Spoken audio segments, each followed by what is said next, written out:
Hi everyone, welcome back to another video. If you are new here, hi, my name is Brittany. Thank you so much for stopping by, and on this channel I talk about all things book. On today's video I'm going to talk to you about my 5 favorite reads of the year so far. So if you're interested, just keep on watching.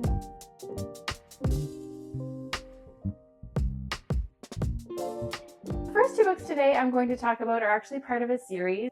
In January I read Binding 13, and I know this is like the OG cover.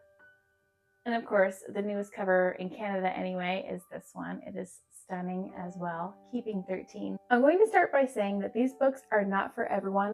And I say that because these books are full of subject matter that may be hard for some people to read. There's a lot of trauma in these books. I would highly recommend checking the trigger warnings before starting the Boys of Tommen series. Shannon is a girl who comes from an abusive home, and she goes to a school where she has been bullied. And it just keeps getting worse and worse. And so her mother decides to put her into a private school, which is Boys of Tommen College.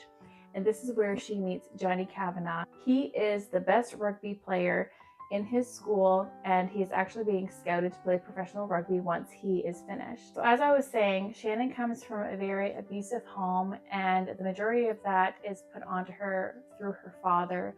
And she lives there with her other siblings. So this book goes into a lot of struggles that Shannon faces at home, and she tries to make herself kind of invisible to the world. She sticks to herself just because that's the way that she finds she stays out of trouble, especially with her father. With Shannon facing these struggles at home, she's trying to live a normal life, which is pretty much impossible considering what she has to go through every day. You know, Shannon lacks self-confidence and self-worth, and as the reader we can see why as we dive into the character study of her through these books. After an incident happens between Johnny and Shannon, he kind of develops this sense of protectiveness over her. He tries to befriend her. Shannon feels safe with Johnny, and she learns how to trust him. Trust is a very hard thing for her. So through these books, we see their friendship flourish, and it eventually develops into more than just friendship. It becomes a romantic relationship. We see the inner aspects of their lives, both together and apart.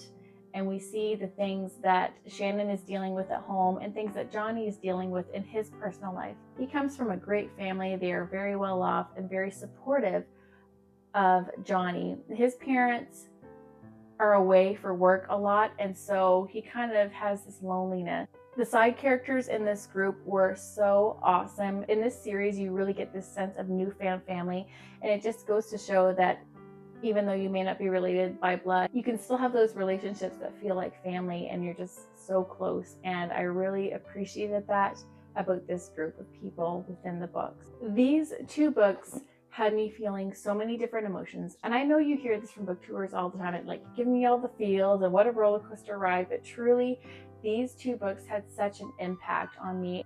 Even though these books are a work of fiction, you can't help but have empathy and sympathy for the characters. You know, on a personal note, it made me feel even more grateful for the upbringing that I had. I just had such a great reading experience, and if you have not read these, I highly recommend. But again, please check the trigger warnings. These 2 books were 5-star reads for me. They were life-changing for me, and I'm sure that they would be for you as well. So I highly recommend. The Great Alone by Kristen Hanna. She is such an incredible author. She has just been buzzing around Book Talk and Instagram, BookTube, all the socials because of her incredible work. She is an amazing author. Her books are not hard to read. They're not too sophisticated for you to understand. Her writing is very easy, and I just love her prose. She is awesome.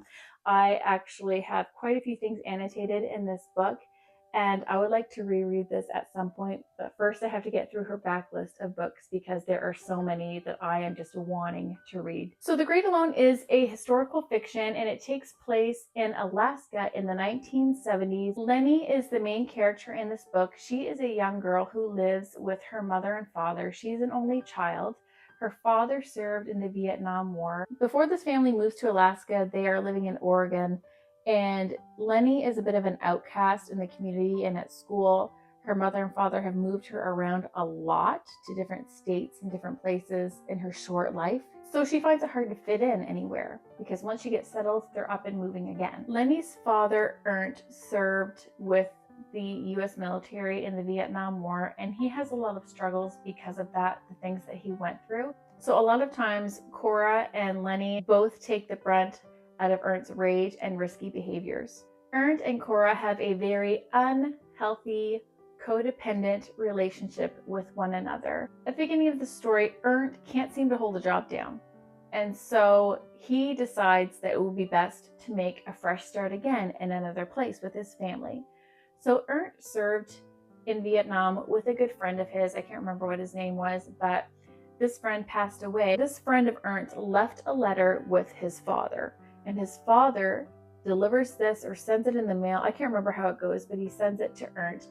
And his friend actually left him a cabin where he had a property in Alaska. With this, Ernst jumps on the opportunity and he moves Cora and Lenny to Alaska, and all they have with them is what they can fit in their van. So from here we see the adjustments that the family has to make, moving to the middle of nowhere in Alaska in a cabin with no power. They are absolutely in the middle of nowhere and they have to survive off of the land. At first everything seems great. Lenny sees that her father is happy again with their life and he and his wife are getting along. It just seems like the whole family as a unit is happy again. But once winter is on the horizon in Alaska, we start to see the character of Ernst change and he moves back into this dark place. And when he's in this dark place, he once again becomes this very abusive person.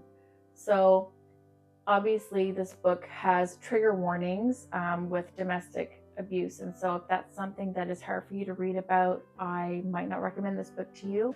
Lenny goes to school in Alaska and she meets a young boy named Matthew, and they become really, really close friends, and their friendship evolves into something romantic. Lenny feels like she can kind of confide in Matthew, and she finds him kind of like an escape from her life at home. Even though her dad does have her on a tight leash, she is able to spend a bit of time with Matthew. They leave school a little bit early to spend some time out in nature and doing things in town together. Without saying too much, you kind of see where the story is going and the type of situation that Lenny has in her home. And it's just, basically this story is a story about survival, not only within the elements of the Alaskan nature, but with what Lenny has going on at home. And it kind of progresses through the years and things that happen in her family. With all that being said, there are a lot of side characters that I liked. There's a lady they call Large Marge, and I really enjoyed her character. She was like one of these characters that were like, you don't pull anything over me. Like, you know, I stand my ground. She was such a great person that was on Lenny's side, and kind of like a fly on the wall, just looking in as an outsider, seeing what was going on and trying to help that situation, and especially help Lenny and Cora. She was witty and smart, and she wasn't afraid to take a stand, and I just like that in a character in a book. I like a strong character. The last 20-ish% of this book had me feeling so emotional, just seeing all the struggles that the characters had to go through, but also to see how they were facing those situations head on and really a fight to survive. I've talked a lot about the situation that Lenny had to grow up in, but when you read the entire story, and especially the story between Lenny and Matthew, it is so beautiful. This was a beautiful story of resilience, love, and restoration. I rated this book 5 stars, and I would recommend this book to anyone and everyone. Kristen Hanna is just such an incredible author, and I just loved this book. All right, the next book I'm going to talk about is Same Time Next Summer by Annabelle Monaghan. If you have watched a couple of my other videos, I'm sorry, this might be repetitive. You can skip past this part if you want, or just keep watching. I do have one more book to talk about after this, but this book was a 5-star read for me. I love Annabelle Monaghan. She is another one of my favorite authors, and I've enjoyed every single book I've read from her. She writes more women's literary fiction with a sprinkle of romance. So getting right into the story, this book is about 2 characters. First, I want to talk about the female main character. Her name is Sam, and she lives in NYC. She's engaged to a doctor who, as I expressed in another video, is not very attentive to her. And he's just kind of doesn't really care. It's so funny. Jack is kind of all about himself. he's kind of neither here nor there with Sam. It's kind of almost like, you know, grow up, become a doctor, impress my parents, get married, have a family, that type of thing. It's just for the persona. That's kind of the feeling that I got when I read this book. So I didn't really care for his character. He didn't really show much love for Sam. So that really rubbed me the wrong way from the beginning of this book. So you kind of see where they are at. So in this book, Sam and Jack go back to Sam's town where she grew up to be with her family for a few days. And she runs into the love of her life from when she was a teenager. And his name is Wyatt.